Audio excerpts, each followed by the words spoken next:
Welcome to this video. We are going to look at the Python API and more modules.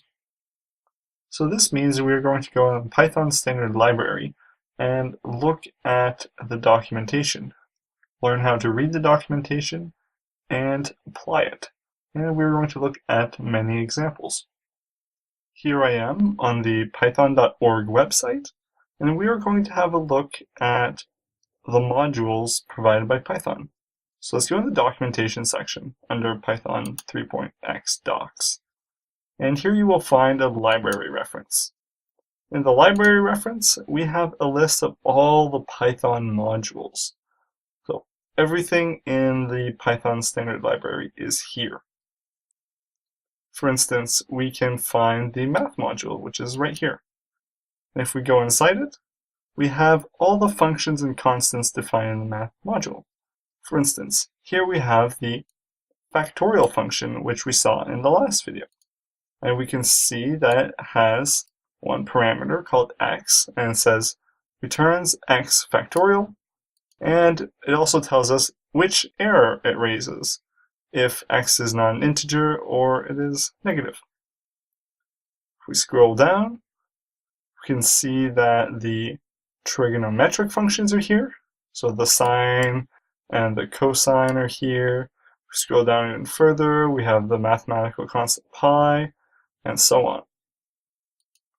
Now you can dig through all of these to find some very interesting things. Here is an interesting module. We have the shell utilities, and there's a bunch of functions in here for moving files around, changing permissions, things like that. Let's see how we can use one of these. Let's try out the copy file function. So first we'll have to import the shutil module and then call the copy file. Now the copy file takes a source file and a destination.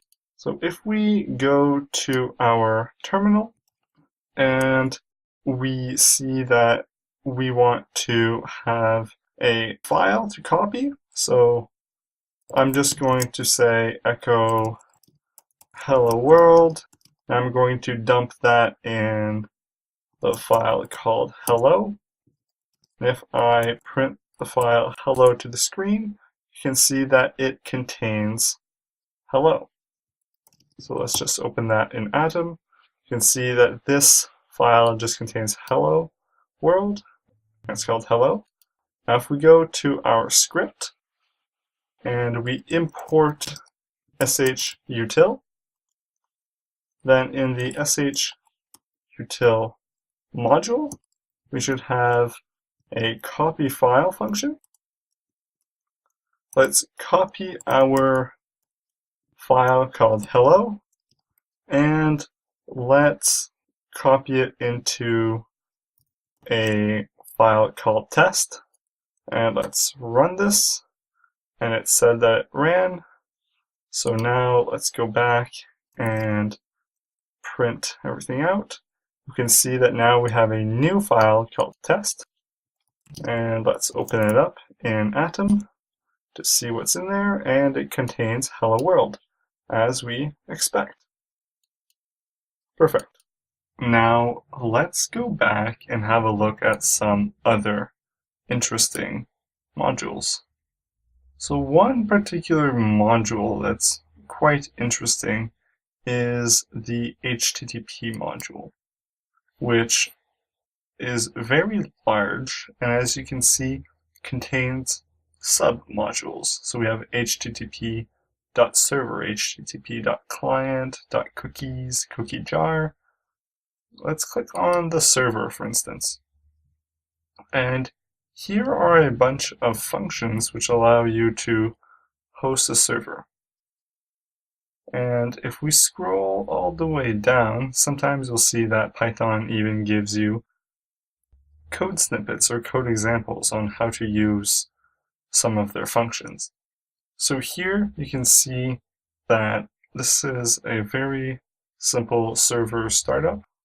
So let's copy this code and paste it in our editor and see if it works. So you can see they're importing be an HTTP server, a socket server. They're choosing a port. Then they are starting TCP server using the port and the handler they create above. And it looks like they're running the server daemon forever. So if we run this, you can see that it has started to run and that it is still running. So if you press Control-C, then we can exit it. But let's go and see what's going on at our port 8000.